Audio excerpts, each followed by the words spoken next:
Good morning. It's Jen here. Hey, Midge. I see that you're saying you're having some struggles on Facebook. Has it come up yet for you? Actually, I just see it coming up on my Facebook. So maybe you can see it there. Who do we have with us this morning? We're on day 6, which is super exciting. And we'll have plenty of things to discuss. I have a whole running agenda based on conversations we've had the last few days. But I know there's a few of you here, so if you're here, please let me know. It will come up on my phone, not my Mac. It'll come up on your Facebook on your phone, but not Facebook on your Mac. Is that what you're saying? I'm on a Mac as well, and I have it's showing up if I'm I had to go into the group itself and refresh, and then it shows up right at the top now. Actually, I should be able to pin it, I believe. Let's see. No, I cannot. Oh, I can. I can pin it while we're... Maybe if you hop in now, you might be able to see it.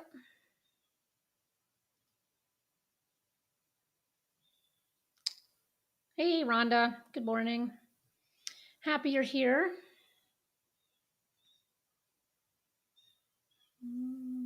It's pinned at the top now, so we should be in good shape, Midge, if you want to try again. It may not work, but it's worth a shot trying. And I'm adding it to the guide section too at the moment. So if you're having issues, got it. All right, good. Sweet. All right, you're in. Yay, here you are. You're on Facebook now. I like it. Good. I feel like the drawback to having it on Facebook and YouTube is that those of you on Facebook can't see YouTube's comments and vice versa. Good morning, Patty. I was just reviewing your Amazon book link to provide some feedback.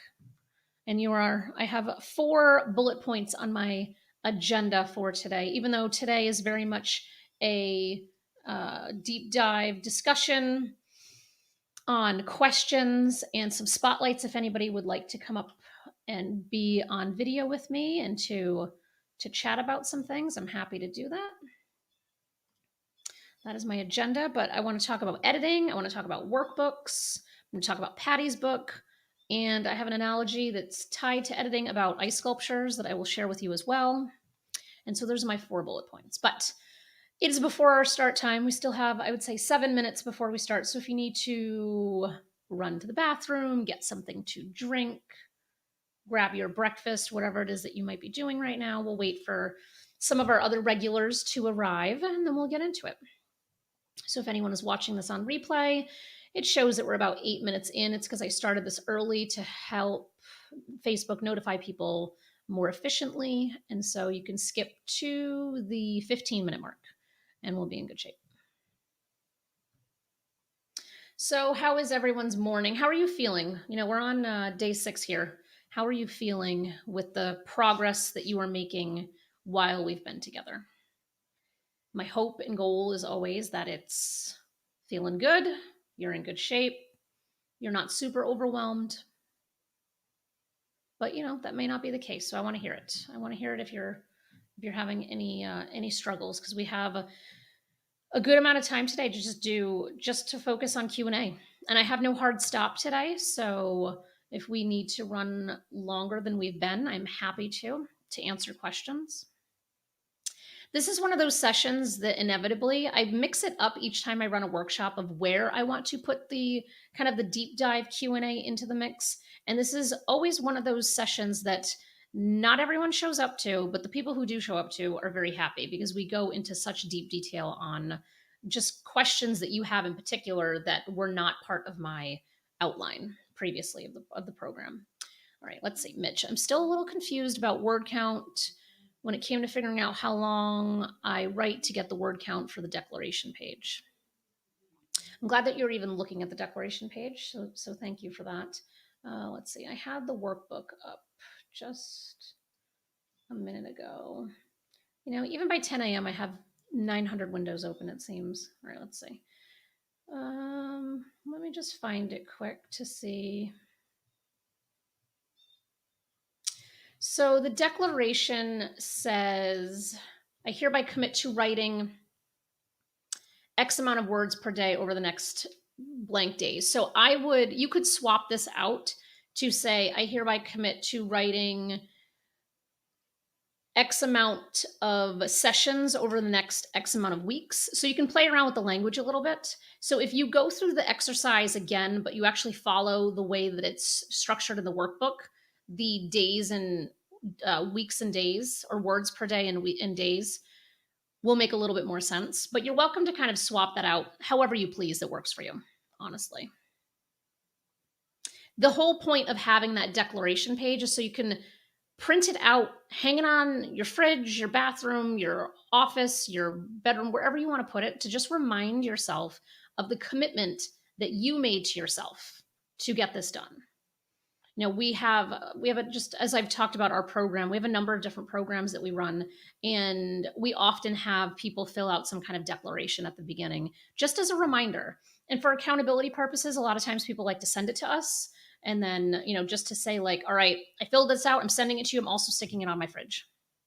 It's just a reminder to you of the commitment that you have made to yourself to actually get this done.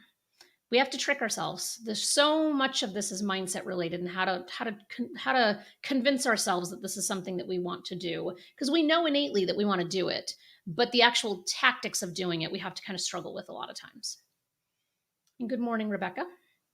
I'm happy that you are here. As usual, I'll give a few minutes. I'll continue to remind everyone to grab the workbook. Today is not really a workbook necessary day unless you used it to write down any questions that you wanted me to answer today. So while we wait a few minutes to start, please put your comments or your questions in the comments. I have a number of things that I want to cover with or without questions, but I want to make sure that, today is day 6, which is very much the participant spotlights and deep dive into your question. So that is what I'm here for today. My sole purpose is to answer any questions that you have related to your manuscript, your book, writing, publishing, editing, marketing. Does not matter. Could have the most random, obscure question possible. And if it has something to do with books, I will likely have an answer for it. And if I don't, I will find one for you.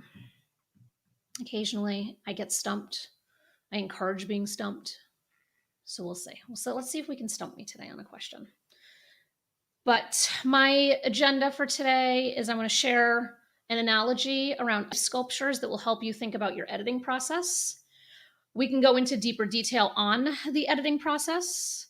I know there's a number of folks who are interested in learning more about workbooks, and I want to review Patty's book because she had asked. So those are my 4 agenda points. Good morning, Carla. I'm glad that you are here.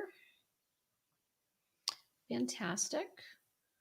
Just wait another minute or so. So Carla, if you have questions, today is a Q&A type of session. So if you have any questions, please let me know. And if anyone would like to join me on video, you are absolutely welcome to do so, which I should be able to. The link is on a post in the group, but I should be able to grab. I'm going to put it right in the comments now. So if you're watching this on replay, the link will no longer work.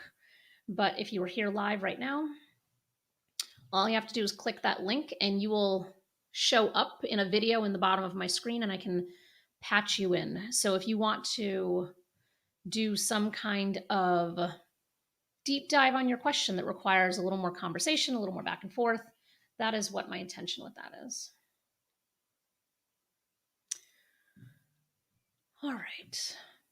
So I'm not seeing a whole heap of questions coming in, which means a couple things. It could be that you have so many questions you don't know where to begin, or that this workshop is so comprehensive that you couldn't possibly have a question.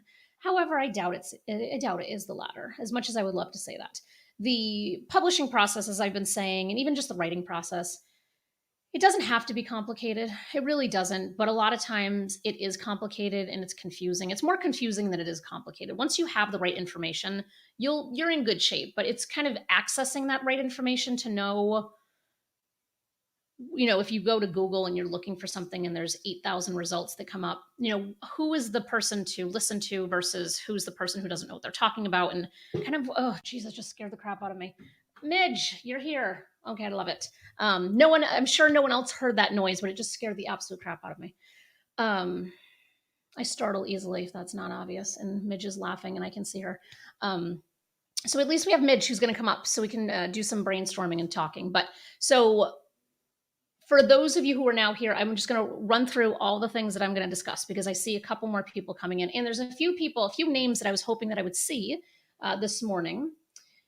So that way, especially around the workbook, because I know John and Monica, I don't know if either of you are here. Usually you're chatty and I don't see you yet, but let's see. Patty, none of my siblings want to be part of the book. I've asked for their input, but haven't given me any input. That is not uncommon. Oh, Carla's here too. Oh, fantastic. Oh, good. Oh, good. They get to see the behind the scenes, which is really nothing super fancy or exciting. All right. So my goal today is I'm going to talk about editing. We're going to talk about workbooks. We're going to talk about Patty's book. And we're going to do some live back and forth to kind of go into deeper questions.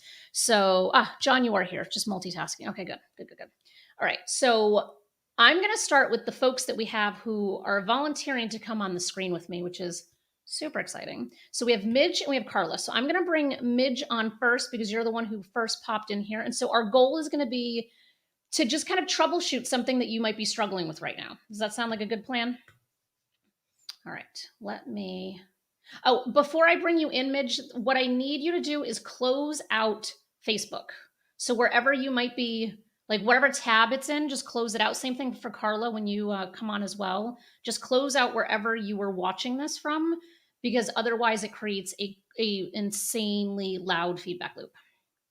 If you want to give me a thumbs up, or Carla, you can leave your, Carla, okay, good. All right, great. We got thumbs up. All right, I'm going to bring Midge in first. Let's see if we do this. Midge, hello. I'm so impressed that you can do this. Isn't this fancy? We're so fancy. Very fancy. And I'm excited that there's no feedback, so I'm glad that I remembered to tell you to turn it off in advance. Yeah, because there certainly was, and I thought I was like having a schizophrenic moment, and I was hearing voices everywhere. So I took out my earbuds, and I was trying all these different things. So that worked great. Thank you. Yeah. So, what can we deep dive with you on? Well, so I'm so new to this. As I mentioned one time in a comment, I have done the self-published thing with a couple of children's books, but this memoir that I would love to be able to put out there is such a new concept for me. So my biggest question is, when we talked about target population, at first I was just thinking, I'm just going to write my memoir, I'm going to tell my story, I'm going to put it out there, and hopefully people who need to reclaim their faith journey and God will find it. And then I started thinking, whoa, now it seems like it could be for people my age. I'm 62. It could be for people who are, teens, searching. But then if I do it that way, there's parts of my story that maybe teens don't need to hear, although they probably know more than me at this point. But so the target population now, instead of just me focusing on, I'm just going to write this book. Now it's like, who do I write it for? And how do I really narrow that down? What would the first book be? Would the second book be a different genre? So, okay, I'm going to write this book for people my age. I'm going to write it then for teens, maybe write it for high-functioning ministers who would really love to get the concept right, So I'm kind of stuck now on if I'm going to write to someone specifically, who might that be? And where would I best be served to write it, the first book? Okay. So before I answer your question, I know what you're writing about because I pay attention to all the comments, but can you just, for the benefit of everybody else who's here, just super high level elevator pitch for what your book is? Yes. So my book is Gay with God, and the unofficial title is Returning Back to the Pew Without Puking. Thanks to Ryan, who was on my podcast the other day, and we were joking afterwards, and I said that just out loud to him privately, and he said, "Oh my God, you need to make that the title of the book." But anyway, so we just put that in there as a joke. So it's all about the coming out journey. all of the struggles that we go through with the church and society, where we may have a faith and then we learn that we can't be gay with God or we can't be Christian, and we walk away finally after much turmoil because we just can't rectify our authentic self with what the church says that we can't be. And so we walk away. So how do we reclaim that faith? How do we walk that journey back and create a spiritual relationship, or whatever relationship we want, with the God of our understanding, before we feel like the need that we just have to kill ourselves because we can't take the pain anymore? Mm-hmm. That's very well summarized, for one. And so, just for everyone's benefit who's watching, so one of our authors, Ryan Joseph Allen, his book will be coming out in a couple months, and it's called "My Drug Dealer Brought Me to God."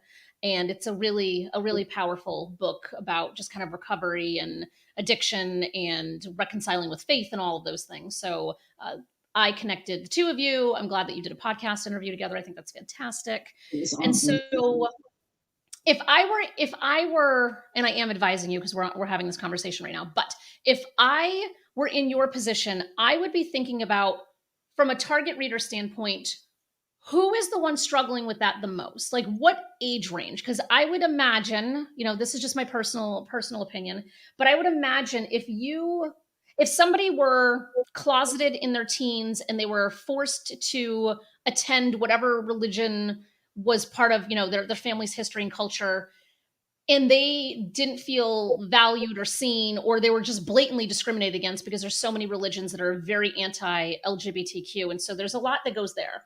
What I have seen in the evolution of people is that, as a teen, you don't know how to process any of this information. As maybe an 18 or a 19-year-old, you start, or even in your probably mid-teens, are like, this isn't for me. But it's not until you break free from the grips of whoever, whether it's parents or caregivers, whomever's caring for them. In some cases, it could be people in the foster care system. So many nuances, right? It's probably not until they're later in life, maybe 30s, that they start to explore what religion actually did to them in their identity. So if I had to guess, I would say your market is probably somebody that's at least in their 30s, maybe not even until their 40s and over. Because at that point, you're having that self-exploration conversation, and it's not everybody. Obviously, this doesn't happen for everybody, but you're moving through that hate-filled phase where you just like hate everybody who's kind of marginalized you in the course of your life. Now you're like, okay, why? Like, why did this happen? How do I return back to? I think you said God of your choice. I love that phrasing. Like how do I return back to that? And I feel like that doesn't happen until a little bit later in life. So I think I would be writing for somebody who's had that aha moment of, shit, like I can have a relationship with the God of my choice, and I can be LGBTQ at the same time. And I think that those people are a little bit older. So I would be targeting for that age range. Maybe it's 35 and over, but I would be targeting for that mindset. It's somebody who's had that revelation that they want a God in their life, or they want some kind of divinity to believe in their life, and they don't want to compromise their identity with that. I think that's really the psychographic piece of your particular audience. Thank you. And I love that. And I know that it took me until 30 to get through all of that. The fear I have is just that I know that throughout my life, the idea of suicide came up continuously because it was such a powerful thing. But I agree with you that one, if I wrote it for teens, parents may not even allow them to have the book in the house. They might not be able to buy it. So it'd be like on the shelf waiting for them to turn 30. So that makes perfect sense. And I like that very much. And just to plug, if anyone wants to be on the podcast, please message me and let me know. We're having such an amazing time honoring these stories of faith and just how it all is different for everybody. For me, I had to call God creator of all that is for the longest time because I couldn't say the word God without having a visceral reaction to it. So yeah, that's my journey, but everybody else has done it a different way. So I welcome all people to come to the podcast and tell us your story. Yeah, and when you get back into the Facebook group, make sure you drop your information in there so people can listen to the podcast and they can contact you. Just throw it right in the comments for everybody. Thank you so much. And Jen, thank you for this because this has been swirling in my head for a while. Apparently, a year ago, I saw something I posted and I was doing hashtag gay with God. And it was like, Mhm. just throwing it out there. And then all of a sudden, it just kind of, with the podcast, I think it made sense that a book would be the next step or another way to get the word out. So I'm Yeah. poor but excited. Yeah. I think it's powerful. It's powerful work that you're working on. And like we're working with somebody in our current getting started for authors program who's talking about reconciling her identity with Mormonism and like leaving the Mormon church. And so like Mm, it's a really intense story, like a really intense story because and it's a nuanced story, right? Because yeah. you're saying gay with God, there's so many different religions that applies to. And so there's different ways to kind of slice it and dice it, et cetera. So and like with Ryan's, it's kind of reconciling with Christianity. And so, it's a thing. And I'm glad that you're working on this. Yeah, thank you. And if you guys, you need to see Ryan's guest spot with me. He did a great job, and I love the title of his book. That was so awesome. So thank you, Yeah. Jen. Yeah, you're very welcome. Put that link in there too. And then we can make sure that everybody sees it. Okay, thank you. So then I go back to Facebook. Yes. Yep. And once I remove you, you should be able to still hear the conversation from inside of StreamYard. So, but once the echoing starts, you'll know that it's back open. Okay, thanks. Yeah, All right. thanks. Yeah. Thank you. All right. How exciting. Oh, good, good, good. All right. So now I'm going to bring you on, Carla. Are you good to go? Thumbs up. Yep. All right. Good. Carla. Hey, Hey. this is so cool. I wrote down StreamYard because I had no idea what this is. Yeah. Yeah, it's a great platform. It's got some little finicky areas here or there, but for something like this, it's fantastic to just be able to bring people in, have a quick conversation, and keep on rolling without technical snafus. So I'm happy that you're here. Yes, and with questions, it is so nice to be able to see you and talk. Because I think one, I want to thank Midge and definitely drop that link. I would love to listen to that podcast. But I think I'm just having a problem with flow. I write these chapters, and I think it's the first 4 or 5 chapters that I just love. It's a beautiful flow. And it was easy because it was my story just leading up to what happened. Just so people know, I'm writing a book. Right now, it's titled. I'm going to obviously talk with Jen about it. And she came tumbling down, and it's about my journey to my diagnosis of cirrhosis and my battle with alcohol that almost took my life. So I'm writing about that to really just bring hope to people and a different lens on what recovery can look like, what even struggling with alcohol can look like, and a different way and method to find your freedom. So, the first little bit is just because it's leading up to me getting sick, and it just gets choppy, and I'm struggling with that. And I find myself also, I don't know if this is normal, like I just want to hand it off to an editor. I'm like, oh my gosh, I don't even know if this is any good. I need feedback and that sort of thing. And I'm also becoming too obsessed with words because I think I have this idea in my head. Like it's almost a negative thing where I'm like paying way too much attention to how many words I have. Cause I think mentally I know, like, if I get to this certain amount, I'm just going to then get it to Jen and we're going to start looking for an editor. So flow and my weird obsession with the amount of words that I have. Okay. So do you have a concrete table of contents or an outline right now that you're writing to? It keeps changing a little bit, my table of contents. And so I think the thing that I was shying away from, in which you met Lorna, my coach, she was really basically wanting me she said, when people read the book, they're going to want to hear how you did it. And I don't think that's there yet. And so I don't know. I'm trying to find the flow of how to get that verbalized to them. So one of the things that I would recommend is, and I know you said you have the first 5 kind of like feeling good. Feels good. Yeah.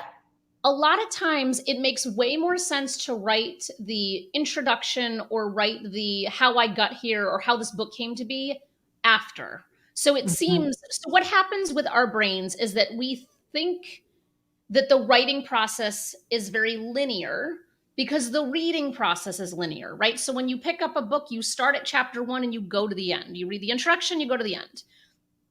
Side note, there's many studies that show that people don't even read introductions, for the record. So there's that little fun fact. So it's a matter of just making it chapter 1, or if you want people to really read what you wrote. But anyway, so, but the writing process itself is not actually linear in any way, shape, or form, because we have to think about where we're feeling inspired and where we're feeling called to write on any particular day. So right now, if you have chapters 1 through 5, and you know you need to make the leap from 5 to 6, when you're making that leap, you might just start writing whatever's going to come in chapter 9, because that might be the thing that you're like, oh, I really need to write about that particular accident that I happened, or that particular incident that happened, or that doctor's appointment that happened, or that aha moment that happened. All of those things are all stuff that has to come in for chapter 6 through however many you have. And so if you just write to the ones that you're feeling really inspired by, eventually it all starts to kind of come together. And all you then have to focus on is how do I bridge the gap from chapter 5 to chapter 6, rather than thinking of like, okay, now what's the next chronological thing that happened? Because that's where a lot of people really get stuck, is when we're trying to write in a chronological order, but our brains are not wired that way. Does that help at all? 100%. Because I think that's why I feel so stuck is, and it made sense at the beginning, but now it's time to change it up. And I'm like, I was trying to do the whole linear thing. So that helps a lot. Yeah, what I would probably do is grab a whiteboard, grab like the big Post-it paper or something like that, and do a mind map of what remains. Like, so just, you know, because if you have basically up to chapter 5 now, you have your story, then that's, I don't want to say the easy part, because sometimes writing the story is the hardest part, because you have like, you're reliving trauma and all kinds of, you know, situations, but it's the stuff that you know, because it's a lived experience, right? And so if you're trying to write like what's next, which might include some kind of positive or uplifting story or experience for the reader to take away, then that requires a little more construction. Like you have to like really think about how those things weave together. So I would just grab and do a very simple mind map. Just write your, you know, write whatever the goal is that you're trying to do for that last half of the book. And maybe it's some kind of, you know, educate/inspire, you know, and I have referenced your book so many times, and I know I email you every time I do, because which I love, by the way. It's very inspiring. I'm like, yes. Because it's so, your book is going to be so helpful for so many people who are struggling, like so many. And just your framing of it, I feel like is so beautiful. So if you just think about, here's my story now, like in terms of like changing the messaging and language about, you know, Alcoholics Anonymous, or just using the word alcoholic, for example, where has that been written yet? Is that like, did you cover that? That chapter's written. It's, okay. You know, my name is Carla and I'm not an alcoholic is the title of the chapter. Mm-hmm. Perfect. Yeah. So then I guess the bigger question then is, what is the thing that you want from the reader at this point? Like, what do you want the reader to do? Now they know who you are. They have some language and messaging around. Is it that your goal for that second half of the book is to help them find their path to recovery? Like, and how do you then, so it almost blends into a nonfiction book at that point. Like right now it's very memoir, and now it's kind of blending into that. Like, how do I teach people the skills that I learned throughout this experience, so that way they don't have the same outcomes I did? Yes. I think the rest of the book is, it's the hope part of it too, but it's also where it's helping people understand that they're not alone, and that there's not only one way, you know, for recovery or to get help. It's also, my goal is to remove some of the shame that people are carrying because they think there's something wrong with them, that they are the ones that can't handle this substance, when there's needs to be a lot of education. I know I had this huge weight lifted when I was like, oh my gosh, this is a known toxin. It's a known, carcinogen. It's, it's addictive to everyone, not just some people. Those things shame just started falling off. And I want the rest of the book to do that, to encourage people that they can, move forward with finding freedom as well. Mm-hmm.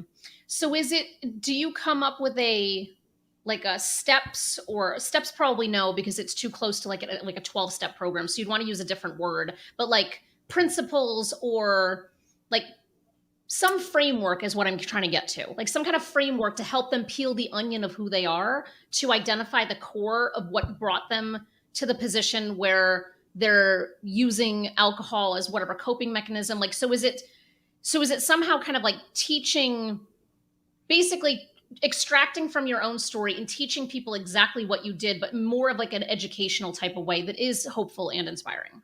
Yes, the second part. And I actually did just yesterday come up with kind of that, so what did I do chapter? And I kind of went into, there was 3 things. I got curious, I became an observer, and I trusted my gut.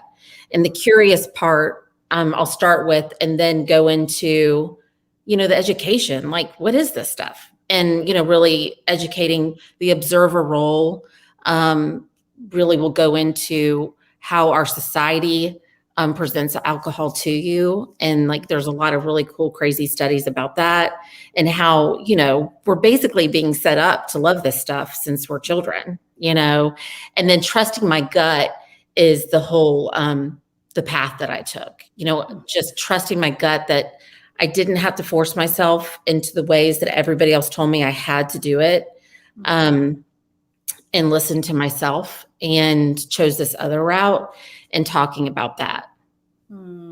I think there's going to be a ton of power in everything that you just said. So to me, that feels like the next thing. So I would map that out, and Okay. do a mind map if you need more detail, because mind maps are great, because then you can like really dive into deeper detail on whatever it is that you're trying to get to the bottom of. But I think you listening to your gut and kind of ignoring what society was telling you was like the right path to remedy the situation that you were in is going to be what's probably most valuable for someone who's in a similar position. Yes. And that's the one I'm so passionate about, and I think back to my journey, and it was what I wanted to yell out from the rooftops and tell people. And, constantly got the tilt of the head. Like, I'm in the South, bless her heart, she's not doing it right.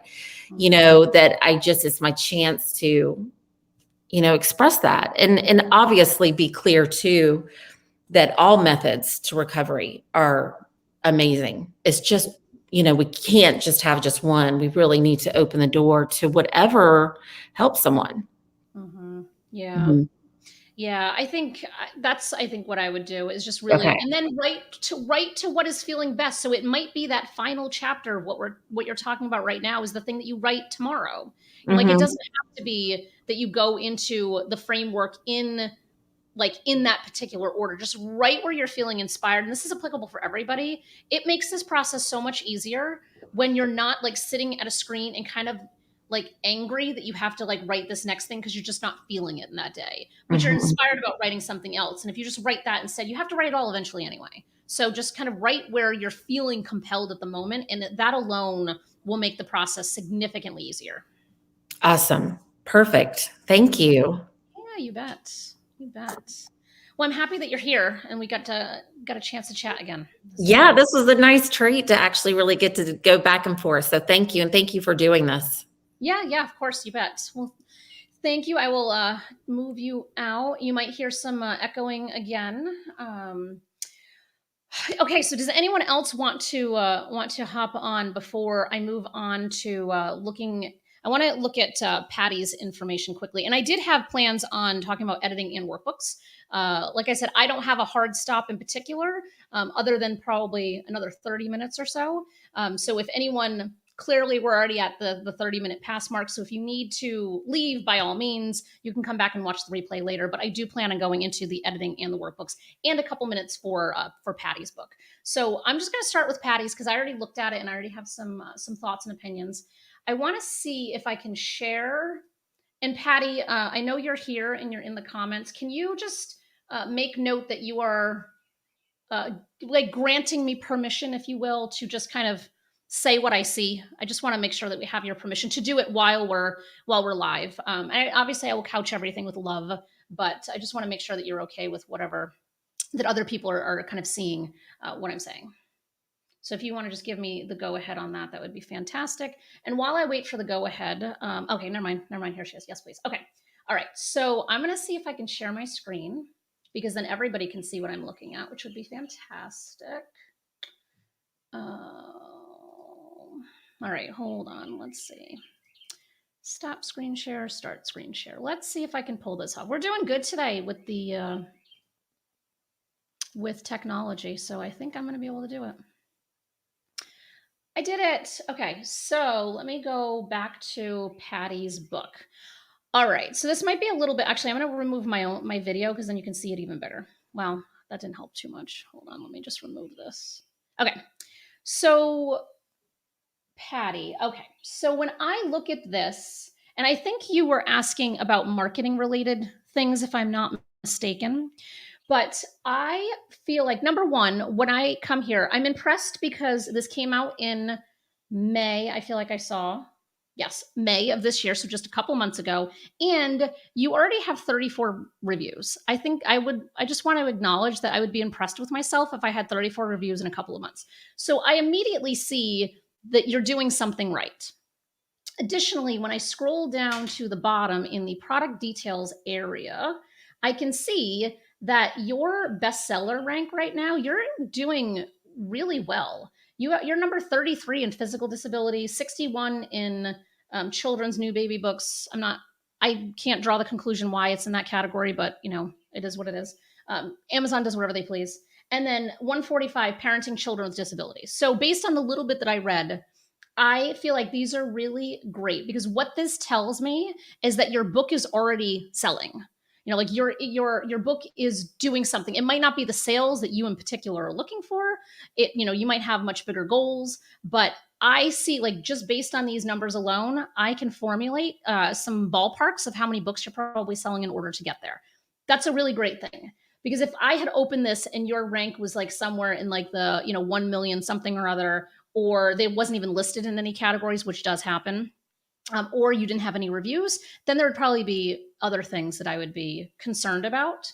But from the start of it, I feel like I'm already I'm feeling good about this. Now, what I will say is, this is not my wheelhouse. I have a 13-year-old child who is on the spectrum. And so that creates, and he's in special education. And so, in one sense, I could call myself a special needs parent. I don't think I would put myself in that bucket, but that's my wheelhouse is on like extreme anxiety, all kind of that whole spectrum, not on this spectrum. And these are different things. And so when I open this, I immediately am like, what does CMV mean? I honestly, like, I would go look it up, but off the cuff, I don't know what that means. And so depending on who your target audience is, if your target audience are people who are in the special, like who are parenting a child with special needs, then they're going to probably 99% chance they're going to know what CMV means. But if you are trying to target other parents or educators, or really could be any number of people that might be tangentially connected to, maybe it's an aunt or an uncle or some family member that has a cousin with some kind of special needs, or a relative with some kind of special needs, there's a high likelihood that they're not going to know what CMV stands for. And I can see that somebody else is saying that they don't know what it means either. So that's where I would immediately be like, okay, is there something I could change in the title and the subtitle that would make this even more clear as to what this book is about? Because as a reader, as a potential reader, let's just pretend I'm a random reader for a second and I don't know anything. I'm opening up this page and I'm looking over here at the title and subtitle, and I'm immediately making a split judgment decision of, is this something for me or not? In this case, I would say no, because I have no idea what CMV means. But again, your target reader might in that, so this might be a moot point. Then I'm looking at the cover and I'm making, again, a split judgment call of, is this book for me or not? And then within that split second, if you still have my attention from the title, subtitle, and image of the cover, then I will go down here to this first sentence. If the other two things have captured my attention, if not, I'm not even making it to that first sentence. So that is how quickly the attention span of a reader is. So we have like milliseconds before people are moving on and they don't really care about our book. So I would look at potentially, and this is, this is just my feedback, entirely up to you. I would consider maybe doing your subtitle a little bit differently, perhaps, to either say what CMV is or use a different word that's more broad and universal that people would understand. And then I would also adjust your cover, simply because on a sales page itself, what we should be seeing is just the front cover. We shouldn't be seeing the back cover. So I don't know I'm unclear as to how this was published. I'm guessing, actually, hang on, let me go to the paperback version. Okay, so the paperback version has the whole cover, so you're okay there. The Kindle version has the back cover as well. So I would want to go in and make sure that we adjust that to some degree. And let's scroll back down. Yeah, because if this is on, my guess is that you did the ebook through KDP, which is Amazon's platform. There should be a way to upload a front cover version of your book alone, and then you'll be in good shape. So those are the couple of things that I would suggest. And then there are ways to add bolding and italics and things like that within the description itself. You might want to do that too, just to kind of make certain words kind of pop out. Because I notice in here, it's an eye-opening journey of a mom diagnosed with a CMV infection during pregnancy.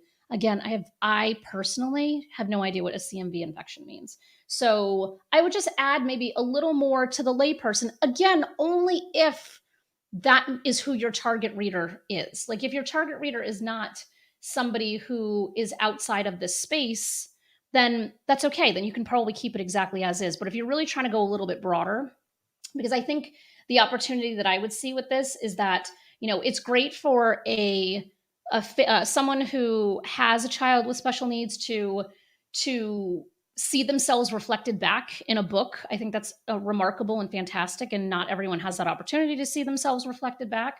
So there's that piece of it. But I think the bigger opportunity that you have is for the people who surround that family in some kind of support setting. So whether it's family members, schools, could even be doctors, depending. Because like doctors' offices a lot of times will have, books and things like that. And so there's a lot of marketing opportunities to just kind of have a broader view of who the kind of secondary or tertiary readership is. Obviously it looks like in this case it's the people directly in the situation, but there's still so many people who orbit those people.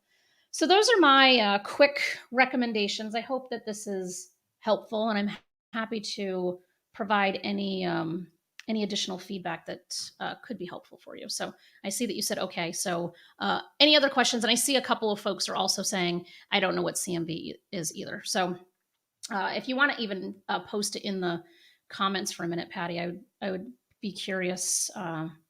All of them are my focus. Yeah. So I would broaden your description quite a bit. And there's a company, I cannot think of the name of them. Oh, it's like Best Page Forward, maybe. I think it might be Best Page Forward. They do book descriptions. They charge, I think, like $2.97 for them. But they do that, like they write it in a very intentional marketing fashion. So it might be worth an investment in having a professional copywriter go about writing it. We obviously, as a publisher, we use professional copywriters for our books, but a lot of times like something as simple as that, because we want to think about like how do you hook the reader in that first sentence, and then explain to them like what the subtitle is, the promise of what the book is, and that first sentence is like the hook that connects to that promise. So it's a little bit of strategy to kind of think through, but it's definitely there. All right, let's see what this is. Oh, all right, Mayo Clinic. I'm definitely going to go look at that later, actually, because now I'm genuinely curious. All right, so we have about 20 minutes, and there's a couple things that I want to cover. And so, and maybe I will keep the. I'm gonna see how much I can get done in the next 20 minutes. So one thing that I want everybody to think about as it relates to their book, and I feel confident that this analogy is going to be helpful, is if you can imagine going to a party or a wedding or somewhere where there's food displayed and it looks beautiful.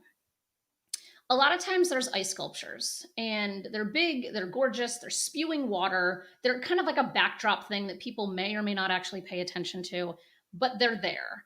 And some artist had to carve said ice sculpture. And a lot of times you'll go to an event. I was at the Mystic Aquarium here in Connecticut a couple of months ago, and there was somebody doing like a carving of like a whale or something like in real time. And it was fascinating. And so if we think about our books and our final finished book that somebody on the other end of, like our reader, our end reader, when they're picking up that book, they're essentially looking at that beautifully carved ice sculpture in its final finished glory that is, spewing out water. The problem is that we ourselves, when we're writing, we feel like our writing has to match that final perfected piece of work that is on the other side, that the reader is going to see. But the reality is that our books are often very shitty at the onset. And so I encourage people to focus on a shitty first draft. It sounds, maybe it sounds crude. I definitely do not mind saying shitty first draft because that's exactly what it is. And if you follow anybody like Martha Beck, for example, I don't know what she calls it. She calls it something a little more diplomatic, but it's the same idea. It's a shitty first draft. So all you're trying to do right now is to get your words on paper in some cohesive fashion that will make sense to you. It does not have to make sense to somebody else later because you will have many iterations to go through to get it to make sense. So how this ties into an ice sculpture is that when someone is carving that beautiful statue of whatever the thing is, they have to start somewhere. They had to start with a block of ice that was shapeless. It was a shapeless blob of ice. That is your manuscript right now. It is a shapeless blob of ice. And even before that, for some of you, I know haven't seen Monica in here, but I know for some of you, she specifically was talking about bringing in content from other locations and other places. So if that's something that's important for her to be bringing in content from other places, she's not even with the shapeless blob of ice at this point. She's actually putting water into the container that will be frozen to create the shapeless blob of ice. Is everyone following so far? So you are all in the phase of a big block of ice that looks nothing like a book. It's just a bunch of words that may or may not make sense. And they certainly don't make sense to other people. They may or may not make sense to you yourself. So if we can look at that process of what would an artist do to carve an ice sculpture? First, they have the block of ice. And a lot of times they're going to take that first pass to just smooth out the edges.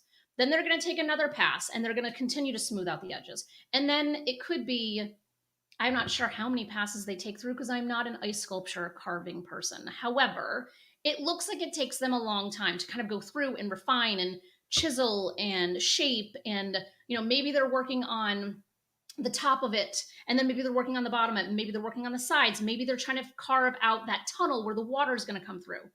All of those things 100% apply specifically to what you're trying to do right now. So right now you have your shitty first draft. You're just getting words on paper. You're just getting them on paper. When you have what you feel like is the meat of what you're doing, then you go in for your first pass of self-editing. You're going through and you're doing that first carving, that first just kind of rounding out those really jagged square edges of this block of ice. Then you go in and you do it again, and you're doing it from start to finish. And every time you're doing it with a different intention. So sometimes you might be going in to carve that ice and do that editing, and you're doing You're looking really high level, like you're super high level. Just want to make sure that your thoughts are clear. And so maybe you're doing something that's a leadership type of book. You're going through and you're looking through the lens of a leader and saying, what am I missing? Like, what is clearly missing from this? And making yourself notes and going in and adding the missing information. You might go through the next time and look at it from a different lens and say, you know what? I have all of this information that I don't actually think belongs, and now I'm going to take it out. And so then you just put that information somewhere else. And so you just keep going through and through and through until you have refined it to a degree that is an absolute thing of beauty. Then you can start the editing process where you're working with an actual editor who's going to make it even more amazing. Because what you want to be doing as the author is bringing what we like to call your best and final draft to the table. Like what you're personally capable of doing to the table for then the editing process to begin from there. Not everybody is coming from the same level of experience of writing. Some people are not great writers to start with. Some people are great writers to start with. There is no judgment as to where you land on that spectrum of writing abilities. But what you want to be doing is doing at least the best that you can do, because then you bring in a support team of editors that will help you bring it the rest of the way. And so by the time it comes out, it looks like that beautifully carved ice sculpture. Please confirm that this all makes sense so far. I like to think it does, but you never know. So when we think about the editing process on top of this, again, you want to bring your best and final. You do not want to bring a train wreck of pages to an editor, because it is going to cost you significantly more money in order to do that. And so a lot of times, and this is a fun fact to not drive your editors crazy, is put all, like if you're writing in separate Word documents right now, make sure you compile all of them into one document before you start this process, because it is incredibly frustrating to editors to have to be working on chapter 1, chapter 4, chapter 5 as separate documents. So they're going to ask you to merge them all together, because what happens a lot of times is that something might be in chapter 1 that really needs to be in chapter 5, something in chapter 8 needs to be chapter 1. And they can't do that if they're working in 15 different documents. So you want to make sure it's all together at once for them. And so the first phase of editing, which you may or may not need, is called a developmental edit. And a developmental edit is big picture, it's high level, it's theme, it's structure, is stuff missing? Do I need to remove things? It is very big picture. This is a very specific editing skill set. Most editors can do line and copy editing, which I'll explain in a minute, but not all editors can do developmental editing. It is a very specific skill set. So if it is decided that you need somebody to kind of help you with that big picture and structure, then you want to make sure that you are hiring someone that has developmental edit experience, not somebody who has proofreading experience. Everybody has equal value in this process, but you have to make sure that you're putting the right people in the right places. The developmental editing can be expensive because they're coming in and they're a partner with you, and they are moving and shaping and really helping you figure out how this can be a better piece of work. And if you're not the best writer to start with, it might cost a little bit more just to help kind of elevate your writing across the board. And so this is why it's important to be, if you have the means to be working with someone while you're getting the writing done, that will absolutely be helpful, because most of the time it actually mitigates the need for that developmental editor, because you've had conversations and you've had back and forth and accountability and people to like really help you shape what that is. So then you can save yourself a good amount of money in that first editing process, because you might not even need it. The next phase of editing is line and copy editing. Sometimes these are blended functions. Sometimes there's someone who's a line editor. Sometimes it's someone who's a copy editor. Line editing, the easiest way to think about it is line by line, paragraph by paragraph, chapter by chapter. Just making sure that, developmental editor is the one who's making sure the chapters are all in the right order. A line editor is making sure that all the paragraphs are in the right order within that chapter. And then a copy editor, which is what most people think editors are, is the person who is coming in, cleaning up tense, making sure that there's not like an overabundance use of adverbs, making sure that it's grammatically correct, punctuation, the right there, or there, things like that. a lot of times authors and aspiring authors and people at this phase of the process, they just think that that's the one person that they need. And that is a huge disservice, because you really need that person to be looking at it from a line by line standpoint, then the word by word. And then there's proofreaders. You cannot skip the proofreading process. That is also imperative, just because, when you're working with 50,000 words, for example, that's a lot of words, like a lot of words. And so when we're working with that many words, we want to be intentional about making sure nothing was missed. And somebody recently said this to me, and I was like, this is such a brilliant way of thinking of it. Typos are like cat hair. You think you've gotten it all, but you haven't. And so when you have yourself, a publisher, if you go that route, you have your developmental editor, a line editor, a copy editor, a proofreader, you have a project manager, you have friends, family, people who've all looked at this, inevitably there will still be a typo. It is just the nature of this beast. When you are working with 50,000 words, a 1 in 50,000, one typo out of 50,000 words might seem like tragic on the surface, because you're like, oh my God, how do I have a typo in my book?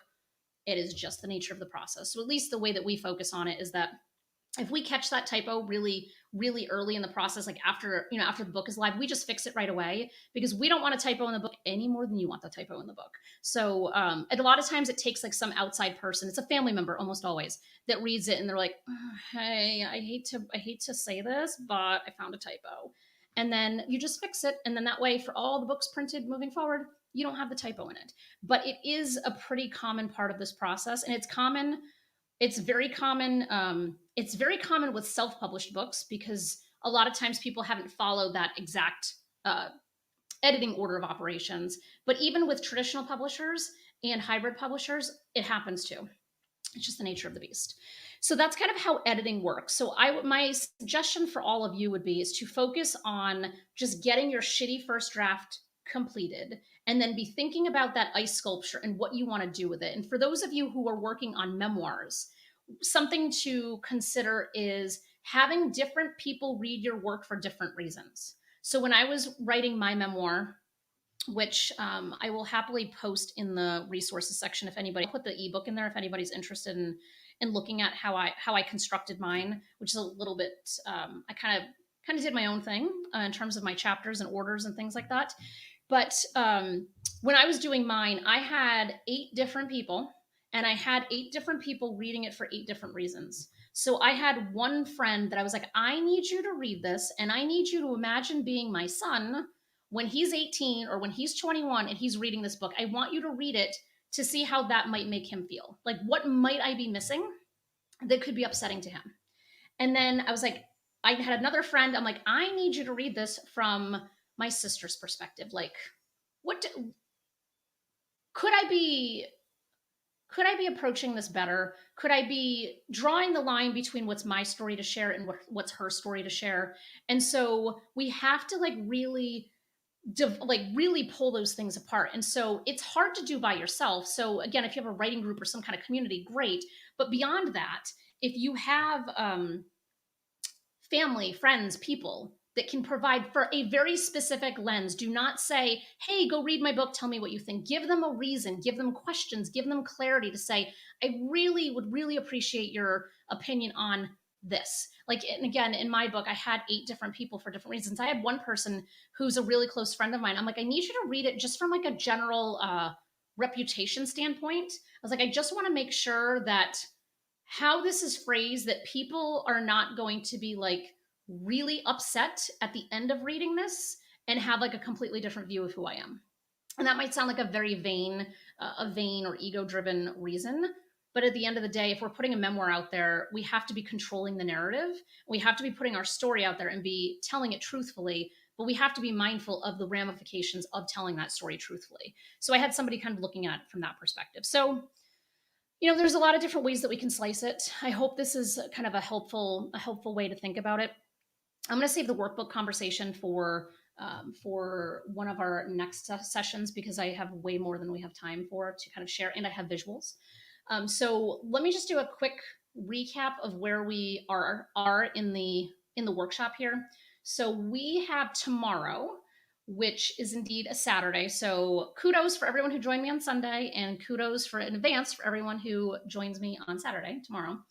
Tomorrow is going to be kind of like a what's next, moving forward with like some kind of action plan. Like, so how do we take everything that we've just done over these 6 days and put it together in a plan that is going to be cohesive and make sense for everybody? That's really kind of the crux of what we're doing. And then on Monday, we are going to be doing a kind of success story. So if anyone, just like we did today with Midge and Carla, if anyone wants to come on in and kind of talk about it, bring on, just say like, hey, I was able to do this in this period of time, or I have more clarity on this. That's what we're here for. And then it'll also be what you need to know about publishing. So this is the writing part is only half the battle. There's a whole other world of figuring out your publishing path. And so I'll share just some high level. I have resources. I got all kinds of things for the publishing conversation. So that'll be the goal for that.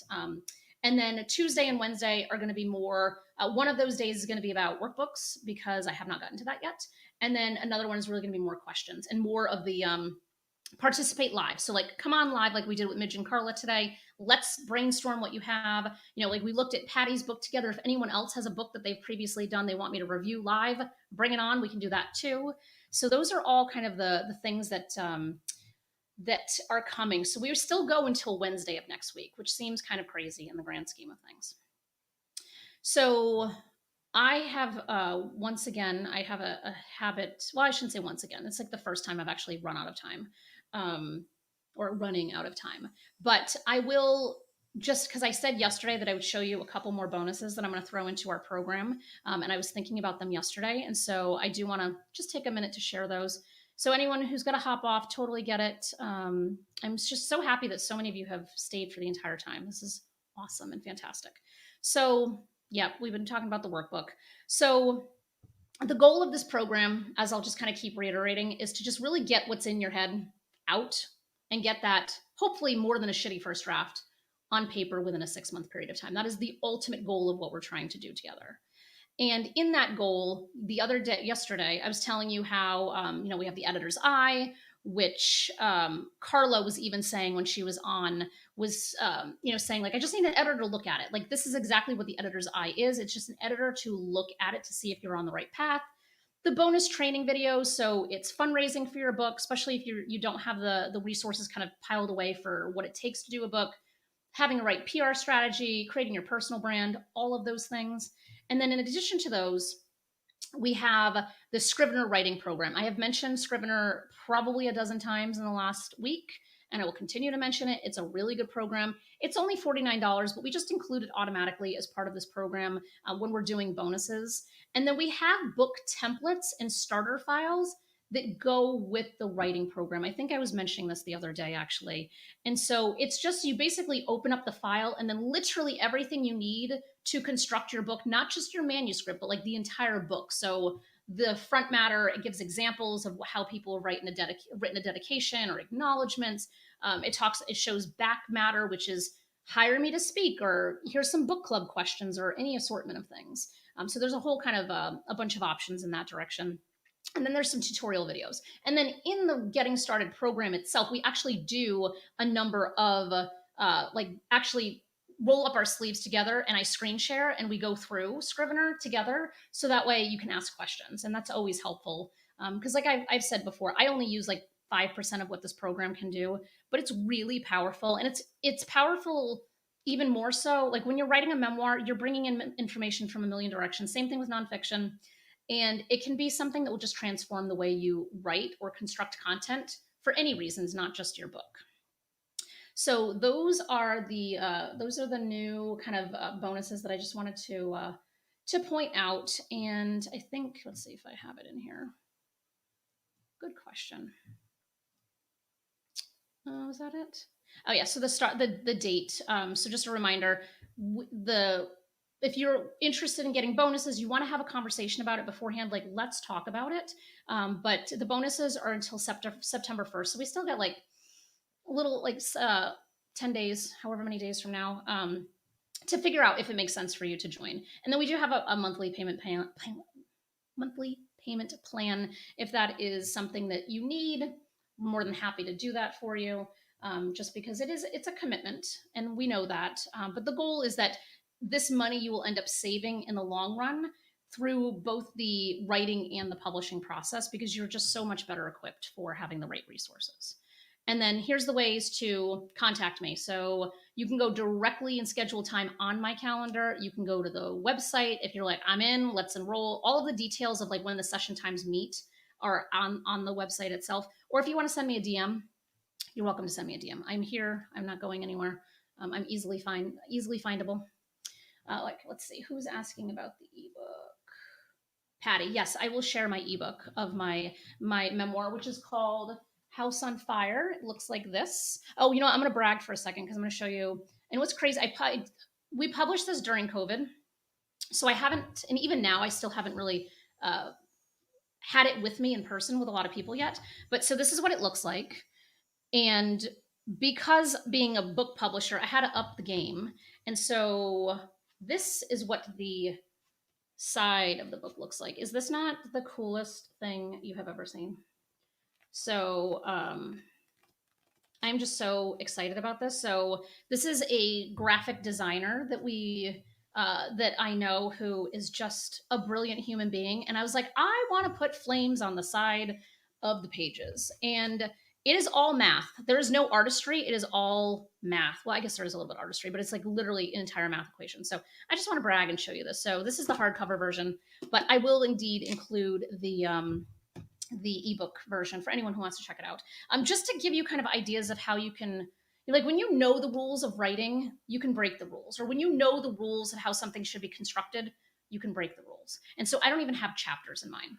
If that gives you any indication of what I'm saying when I'm talking about like breaking the rules. So I'll post that in just a couple minutes. So that way, if anyone wants to check it out, it'll most likely be in a Dropbox link. So you just have to download it to whatever device you use. And then you should be able to open it on any e-reading device on your phone or iPad or wherever you're doing it. All right, we have gone for a full hour today, which is super exciting.